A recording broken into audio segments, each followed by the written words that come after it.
안녕하세요. 대한민국에서 늙었다라고 하는 건, 나이가 들었다고 하는 건 부끄러움인 것 같습니다. 너무 많이 이렇게 사람들이 나이 들었다는 것에 대해서 매우 불편해하고 겁내하죠. 왜겠습니까? 나이 든 사람들이 노욕에 찌들어서 젊은이들에게 부끄러운 행동을 많이 해서 그런 걸까요? 아니면 노인이 되면 급빈곤층으로 전락해서 살아가는 게 많이 힘들기 때문일까요? 여러 가지 이야기들이 있는데 뉴스에 나와 있는 내용들을 좀 볼까 합니다. 대한민국에서는 한 살이라도 더 어려 보이게 하려고 옷과 화장품이 날개 돋친 듯이 팔린다고 합니다. 늙은 노자는 기피 대상이라고 합니다. 근데 많은 사람들이 뜰딱 노인층, 연금층 같은 혐오를 계속 쏟아내고 있죠. 젊은 사람들과 나이 든 사람들 사이에 갈라치기 하고 노인들을 매우 문제가 많은 것처럼 분위기를 몰아가고 있는 것 같습니다. 서글프죠.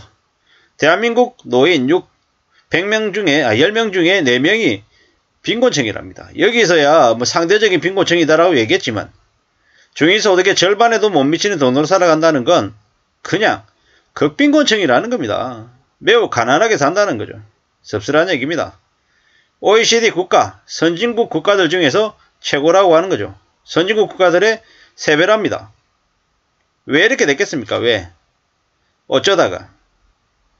어쩌면 많은 사람들이 노인이 될 때까지 젊은 시절에 제대로 일하게, 주된 직장에서 제대로 일하게 놔두지 않기 때문에 이런 게 아닌가, 이런 생각이 하나 들고요. 제 개인적인 생각입니다. 두 번째는 대한민국 국민들에게 나라와 건설업계나 기업들이 자꾸 돈을 저축하고 절약하고 아끼고 살라는 얘기가 아니라 투자해라, 투기해라, 쉽게 돈 벌 수 있다, 이런 식으로 자꾸 꼬드겨서 제대로 사람들에게 노후를 준비할 수 있게끔 안 만들어주는 것 같습니다. 금융권에서는 노후 준비해야 된다라건 공포로 보험을 팔고 펀드를 팔고 하지만 실제로 그들의 영업용으로 노후 준비를 제대로 해야 된다고 얘기하지, 실질적인 노후를 대비하는 그런 교육이나 그런 사람들의 인식은 좀 많이 부족한 것 같습니다. 그래서 더더욱더 대한민국의 노인들이 빈곤한 게 아닌가라는 생각이 듭니다.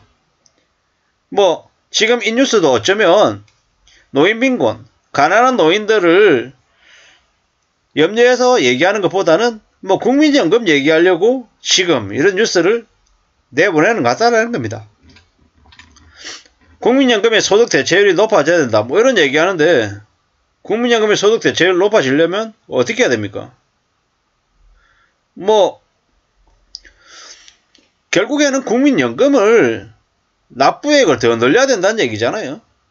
납부액을 올려야 된다라고 하는데 저도 동의는 하지만, 그보다 더 우선적인 거는 국민연금 기금 운영을 좀 제대로 해야 되는데, 그런 데 대한 얘기는 좀 잘 없죠.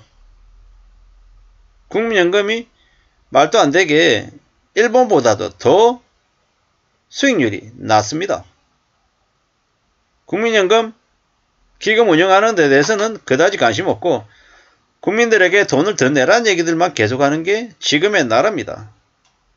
제가 국민연금 관련해가지고 되게 우려스럽다, 염려가 된다 그랬더니 어떤 놈이 저한테 그럽니다. 이때까지 국민연금 얼마나 많이 넣은 줄 아냐고. 걱정 없으니까 쓸데없는 얘기 좀 하지 말라고 그러더라고요. 그런 얘기하는 놈들은 참 한심한 사람들 같습니다. 이래저래 저나 여러분들이 노인이 됐을 때도 덜 가난하고 좀 그래도 무난하게 중산층으로 살아가길 바랍니다. 근데 그러려면 저 국민연금 하나에 의지해서 사는 건 좀 아닌 것 같고요. 제일 필요로 한 게 항상 건강해야 된다라는 거. 왜? 건강하지 않으면 의료비용으로 돈이 더 많이 들어가니까요. 건강해야 되는 게 제일 첫 번째이고, 그 다음은 어떤 식으로든 저축을 하는 습관을 갖춰야 된다는 겁니다. 극단적인 소비를 줄이는 것도 고려해 볼 필요가 있다. 그렇게 해서라도 저축을 해야 된다라는 겁니다. 저축해서 돈이 내 안에 계속 쌓이게끔 만들어야 됩니다. 뭐 50만원씩 100만원씩 저축하는 게 어렵다. 그러면 5만원 10만원부터 5만원 10만원도 어렵다라고 하면 한 달에 만원 2만원부터라도 모으는 습관을 갖춰가야 된다라는 겁니다. 고작 만원 2만원으로 5만원 10만원으로 어떻게 노후를 준비한다는 거야. 말도 안 되는 소리 하지마 라고 얘기하는 사람들은 실제로 50만원 100만원은커녕 5만원 10만원도 저축할 만한 그런 마음의 자세나 준비가 안 되어 있는 겁니다. 근데 그렇게 적은 돈이라도 저축할 수 있는 사람 어떻게 바뀝니까? 나중에는 돈을 저축하는 걸로만 끝나는 게 아니라 자기 생활에 있어서 뭐 인생을 허투루 살지 않기 위해서 불필요한 시간들, 낭비하는 시간들을 줄이게 되죠. 그리고 삶을 좀 더 진지하고 진중하게 살게 되어 있습니다.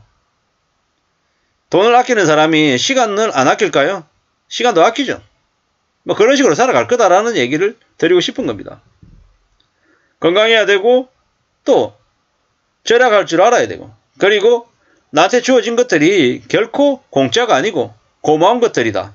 그렇기 때문에 내가 조금 더 열심히 살아야겠다. 성실한 마음을 갖게 된다라고 하면 이보다 더 좋은 게 없다라는 거죠.